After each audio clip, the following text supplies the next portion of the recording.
In today's video, I'm going to teach you how to create subscriber-only posts on Substack.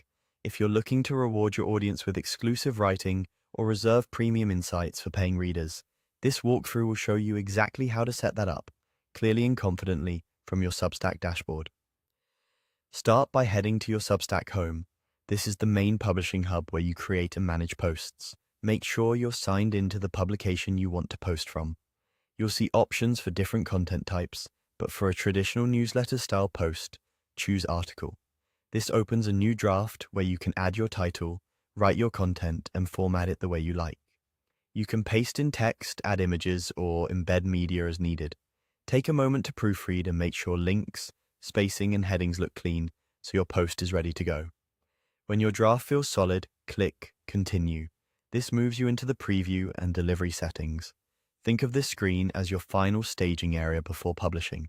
You'll see how your post will look to readers, and you'll have access to important options that control who can view it. Next, look for the Audience or Visibility section. This is where you decide who gets access. Choose free subscribers only if you want to deliver the post just to people who have signed up for your newsletter but haven't upgraded to a paid plan. This is handy for nurturing free readers with occasional bonus content that doesn't go fully public. If you're sharing premium content and want it to be exclusive to your paying community, select Paid Subscribers Only. Keep in mind, this option is available if your publication has paid subscriptions set up. Otherwise, you'll need to enable paid plans in your publication settings before this selection takes effect. Selecting the right option ensures your content lands with the audience you intend. Once you're confident in your selection and the preview looks right, click Send to Everyone Now. This publishes the post immediately and emails it to the eligible subscribers you just specified.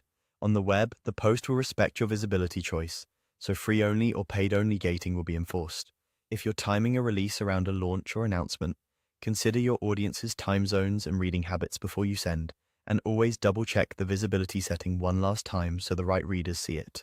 That's it. Your subscriber-only post is live and properly targeted on Substack. Thanks for following along and happy publishing.